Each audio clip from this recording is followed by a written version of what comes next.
And then yesterday on my way up to press, I got trapped in an elevator. Whoa, And whoa, whoa. You got trapped in an elevator? yeah, no, it sounds like I'm making that up.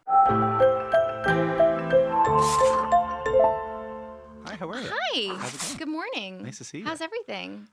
Pretty good. How's TIFF been so far? Has it been a lot? Well, TIFF is always great. Yeah. Although I've had some dramatic TIFF moments. Like there was a year I came here where I was driving up from New York but I forgot my passport and I had to kind of beg, borrow, and steal my way into the country. Yeah. And then yesterday on my way up to press, I got trapped in an elevator. And Whoa, whoa, whoa. You got trapped in an elevator? yeah, no, it sounds like I'm making that up. And all day yesterday when I was running late for all my press, and all day I was like telling people, no, you don't understand. The elevator stopped. Firefighters came. I got pulled up through the hatch of the elevator like I was in Die Hard. Tell me the story. What happened? So, just in an elevator, getting ready to do press, Yeah. like you do. And there was like a little jolt, and everybody nervously laughs, like, oh, can you imagine if it just stopped? If we just got stuck in here? How many And- in the elevator? Like 6 or 7. Oh my God. Yeah. Okay. And like had to actually press the, buzz in case of emergency and everything. And it was so absurd. I think if it was like a more normal day, I would have been really freaked out. But because it's like, of course this happens while I'm like in my little dress and my little heels on my way to promote my movie. And yeah, they had to call the fire department. And we thought it would be very dramatic when they pried open the doors, but it was more dramatic because knock, knock, knock, we heard them on the ceiling. And On the ceiling? Is it like a on little- like the roof of the- yeah, elevator. sure. And like we're opening up the vents and stuff like they do in action films. And I thought they were gonna like throw down a rope or tie bed sheets together or something, but it was just a ladder. But still, that was very dramatic. What is that like to climb the ladder out of the elevator? It must It was exciting. I was also like making jokes the entire way because I can't handle anything without making a bunch of stupid jokes. Right. So I was like making jokes about how I was glad I didn't wear a short skirt.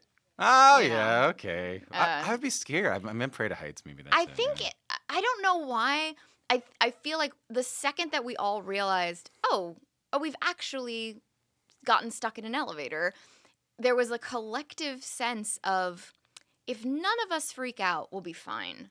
But if one person freaks out, it's over. It's very cramped in here, and we do not have the luxury of anybody like losing their cool. So it was very like, you know what, we're just gonna make jokes and pass around gum and act like it's fine. And it didn't end up taking very long for the firefighters to get there, Okay. and it was fine. I bet there was. Did I agree? I bet there was one person in there, and you were like, "That he's gonna freak out."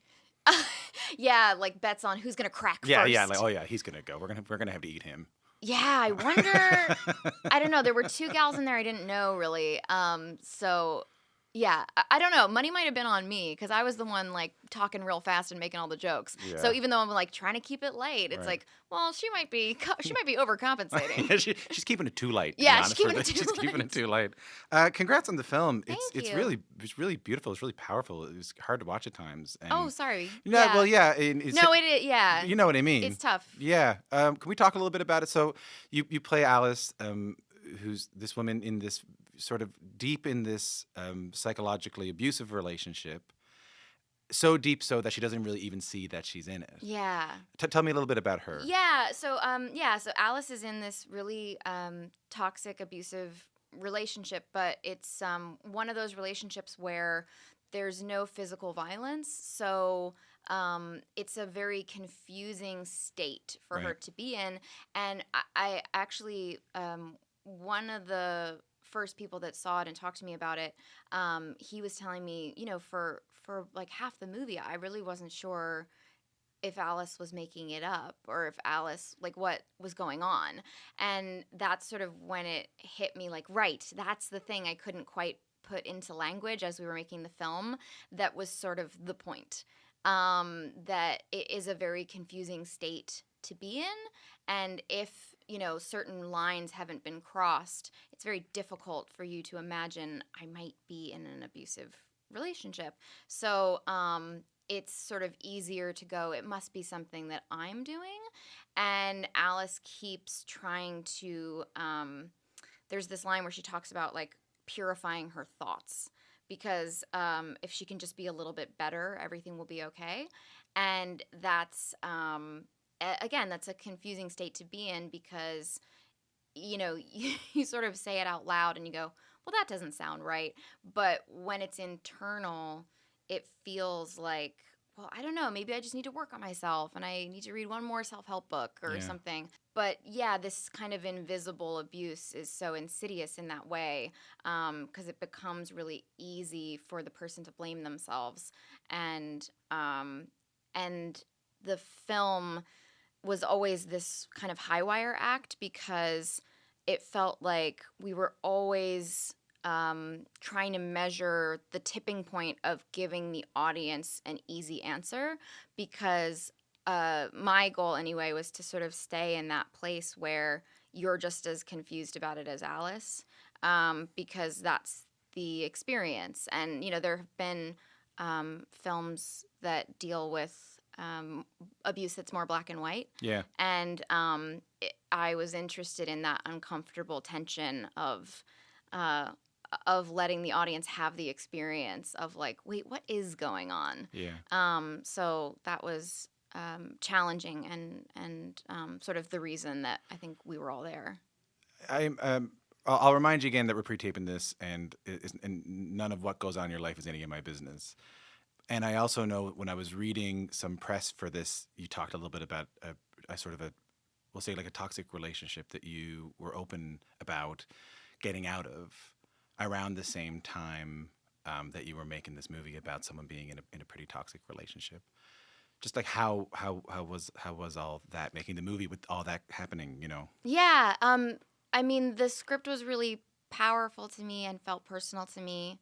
And um, Mary, the director, like really created a really safe environment. I think that there could have been the danger of it being a really bad experience, a Yeah. sort of re-traumatizing experience. And it was in like a window of time where I felt like I could explore it without putting myself in kind of mental trouble. um, and it also felt like so many people around me were drawn to the script for the same reason. And there was the first day that I showed up on set, I was like, oh, I'm having like 17 little therapy sessions with every department because every like wardrobe choice and acting choice and lighting choice was informed by somebody's experience. And so everybody wanted to talk about that. And it actually meant that there were days where camera rehearsals ended up devolving into like group therapy, Oh, really? which was really lovely and validating. And it was probably the only time that I ever saw like the lovely English Rose Mary, the director, be like, guys, we are here to shoot a movie. So anytime you're ready, come on now. And yeah, it felt like a really, um, like, I don't know, it felt like everybody presented a kind of unified front because nobody was coming into it because they just happened to be hanging out near Toronto and needed a job. Yeah, yeah, yeah. Because I think the movie is. I think a lot of the taglines, and I think it is. It's about a woman in a toxic relationship trying to figure that out, or doesn't even know that she's in it.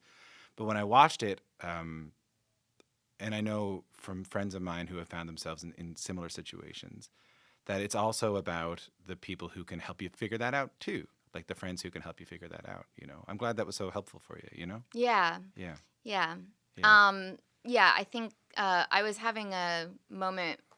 It's funny because I've been sort of talking about the way that this story to me is genderless. Like there have been a couple of people who've asked me what I want the film to say about men and women, and I think relationships like this, abuse like this, can happen in any combination of gender orientation, sexual orientation, Yeah. but the one thing that I did start thinking about was these female friendships, and I had a moment where I was hanging out with some friends, and we were just like the intensity of attunement, I guess, is so valuable. And there was this moment where three of my best friends and I were on my kitchen floor, and we like ended up grabbing all these blankets because we were cold, and we like were in this like little huddle of kind of like love and joy. And I genuinely thought, do men get this? Like, I really hope they do. Like, it's just, it was so beautiful that I was like, I would be so sad for men if they don't ever get this kind of experience. So I hope that, like, in your own way, that, everybody of every, orientation is getting, like, maybe now more than before. I've yeah, never found myself saying "I love you" to my male friends so much as that's I have. okay. I know I feel very comfortable about it, Yeah. but I've just never. What's not okay about it is that I never really did it, until the past little while. You know what I mean? Like it's. I think that is starting to shift a little bit. Like Yeah. I've started. When I leave my buddies, sometimes I'll say "I love you." I mean, and And they'll say, "Who it's are you?" I don't I even work I at Tim don't even have a Hortons. prescription for Mhm. how you go Yeah. about having that connection. I just hope that in whatever form Yeah. it takes, that connection exists for everybody. Let's go back to the set a second there. You were talking about how, the set sort of devolved into these beautiful group therapies. But I bet there was also a lovely feeling on set, or a certain kind of feeling on set, because it was largely a woman directed and produced film. What does that do on set for you? What does that give you? Yeah, it's funny.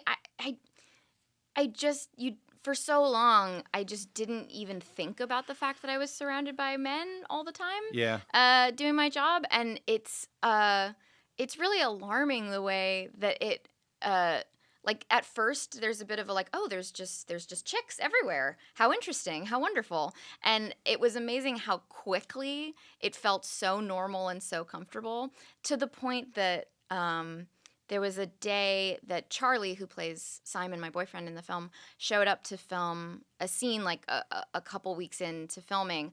And there really was this like, what is this boy doing here? Who let him in?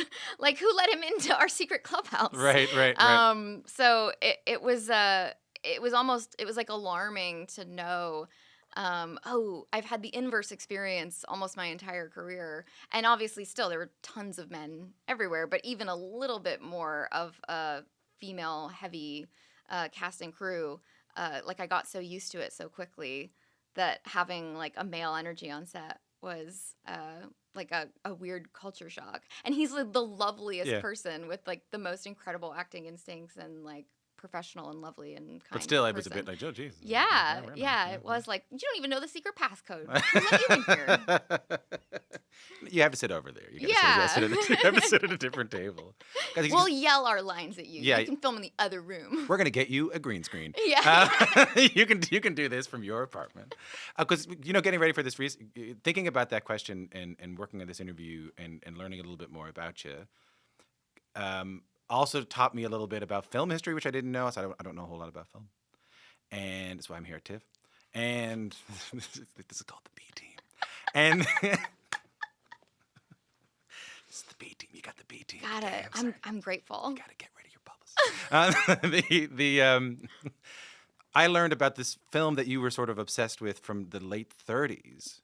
The women. The Women. I Yeah. didn't know about The Women, which was an all-female cast and female writer Yeah. in the late 30s. Mhm. And if you go to the Women Wikipedia page, under cultural impact, it says, actress Anna Kendrick has cited this. No. As an important film to her. No. Oh God, that's so funny. Why is it can you talk to me about? I thought that was interesting. Yeah, I mean, it's so that film. Well, that film was sort of introduced to me by. So I did this show on Broadway when I was 12. Yeah. And I had two sort of mentors, Randy Graff and Lisa Baines. Lisa Baines actually passed away. She was killed in a car accident a couple days before we started filming Alice Darling. Oh my God, I'm so sorry. And she and Randy Graff were the people that were like, oh, I was 12 years old, but they were like, you're sharp. You need to watch this film. Yeah. So it was almost like, even if I'd hated the film, like I wouldn't even be able to tell you, because it was like, oh, they think I'm, like they're giving me the time to go, like, you should know things about film. And we're sort of, like we're gonna Sherpa you through the film history. And so every recommendation that they ever gave me was important, and that was kind of the first one. And just the little comedic nuances and everything, like the style of it and the writing and the female friendships. But I don't know, I'd never seen um so many women being so fast and funny, and it just became instantly my favorite film. I've seen it more than any other film. And yeah, I guess it's hard to put into words why it's important, because it feels so part of my identity, because I started watching it when I was so young. And I think a big part of it is because these women that I looked up to who were in the show, Lisa played my mother in the show, so Yeah. it was sort of a life imitating art thing. The fact that, she sort of like fairy godmothered me into like telling me this is a film you're gonna love. I think it, was destined to like leave an impact. And it never occurred to me, that makes sense to me, that when you go from Broadway to, like, when you're in a Broadway show, that's one type of acting. Ready for this? Ready for some acting talk? When you're in, ready for some acting chat? When you're in a Broadway show, Anna? I love the idea that right now in this interview you're like, what do you do different takes and stuff on a movie? Oh, and on Broadway you got to know the whole show. Hold on every here, hold on. night. Well, hang on a second now. Wait, so you're not filming that at all? Hold on, you're telling me that when you act in a movie, that's not all done in a row? Yeah. That's all not done in a line? Are you kidding me? How do you know what happens? When you go from the attention, though, of a Broadway play, and listen, there are Broadway people who are obsessed with Broadway. Then there's a certain kind of person. They have their own world. They're Broadway people. When you, in all seriousness, when you go to like the Twilight thing or the Up in the Air thing, like these big, huge movies, that level of attention on you, and you're a kid kind of still, right? Especially in retrospect. Yeah. I guess what is that like? Because it must be because it's a medium changer. It's an art changer. You're changing your craft a little bit, as I just learned, but you're also a lot of your life is changing at the same time. Yeah, I mean, I guess it's not as though I thought like Twilight's an especially strange one, because it was this massive thing, but none of us knew that when we were making the first one. Like, just thought like, oh, okay, great, I can pay the rent this month. Right. And like, we had to throw our own wrap party for that movie because the producers were like, well, we don't really have the money. It's just like some teen vampire thing. What? So isn't that like the biggest thing in the world, the Twilight thing? Yeah. I mean, after the first one, they started putting up more money. Okay, cool. But the first one, I just thought like, oh yeah, I'm like one of the friends in this random movie, and I just thought like I'd be kind of a jobbing actor. And then that movie was enormous, but the attention wasn't really on me because I wasn't one of the characters that people really cared about. Yeah. Because I was just like a regular old human being. Right. And then it was kind of right at that same time that I did Up in the Air. And even that, I was like, I'm probably going to get cut out of this movie mostly, right? But you were kind of the lead of the movie. Which didn't make any sense to me. Yeah. So I was like, they're going to cut this part way down because like I'm not the romantic interest or anything. So what am I really doing here? I just thought like, why did you think that? I don't know. I couldn't tell you. I think like it felt like, I think that part was originally supposed to be a guy. Yeah. And so, especially, whatever it was 10, 12 years ago, like, yeah, like just like some girl wasn't just the co-lead of a movie with George Clooney unless she was the romantic interest. Yeah. So I just thought like, oh, they've sort of made a mistake. Yeah. And they'll end up realizing they don't really need this character. Oh, good. Or something. Good. So those like the way you phrased it felt like it was equating deciding to like start working in film as like I am now entering into a phase of massive fame, and it No. was like, oh no, I had no idea that was gonna No, happen. it was the opposite. It was like these are byproducts. I mean, you just wanted to do a different thing. The byproduct of that Yeah, is that your everything kind of changes. It must be sort of unmooring, you know? yeah, Yeah. yeah. I mean, I think I also just having at that time having the comparison of what it was doing for some of the other people in Twilight, I was like, oh, I'm peanuts compared to them. So I was just very like happy that it wasn't on the level where I couldn't like go to a Dwayne Reed. What's a Dwayne Reed? Oh, it's a Oh, it's like drugstore. a Shoppers Drug Mart Yeah, or I know. I was like, wait, is it Boots? Nope, that's England. It's Shoppers Drug Mart. Shoppers Drug Mart. Yeah. I thought you meant your friend. I can't go see Dwayne I Reed. can't go see Dwayne. Oh man, Why is he Dwayne? Southern? He's always calling the paparazzi on me. Yeah, well, no, I can't go see Dwayne anymore because he's always calling E-Talk or what's it called? E-Talk. That's the one up here. TMZ. They're always dropping by. They always got a camera. They're always taking a picture of me. Come on, Dwayne. But he That's needs exactly what it. happened. He needs the money, so I'll do it. But you've always been very honest about this. I mean, I do. I love that you just told me that story. That when you get to, you have to throw your own rap party because no one knew. And isn't the story that when you, I mean, in your memoir, you talk about how when you went to the Oscars for the first time, when you were nominated, you couldn't afford the shoes. Oh no, it was TIFF. It was TIFF? It was when Up in the Air premiered at TIFF. Right. So once the movie had premiered at TIFF in this lovely country, thank you again for having me. You're welcome. Then Sorry it about was the like, elevator again. then it was like, oh, okay, so she's like she's really in a movie and the movie's real and we'll lend her clothes and stuff. But before that, you know, it was like supposedly she's in this movie that's premiering at some film festival and, you know, why would we let her borrow shoes?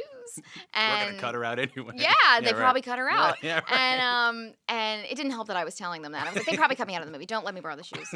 No, and like, yeah, the great irony was for TIFF, I bought these Louboutin shoes that I couldn't afford.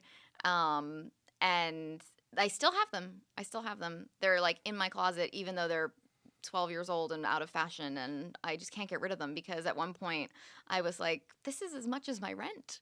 This was an insanely stupid thing, but it was very like, oh no, if you're going to premiere a George Clooney film at the Toronto Film Festival, you simply must wear the right shoes. So I had to buy these shoes. My credit card's just like shaking as I hand it over. 4 of your credit cards. Yes, standing yes, there, yes, exactly. Hoping that the exchange rate is good that day in Canada. Hoping you're going to get a deal on it.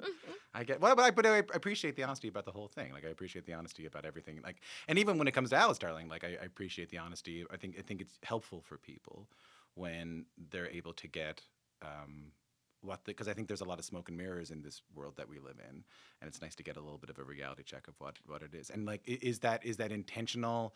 Because you executive produced this as well.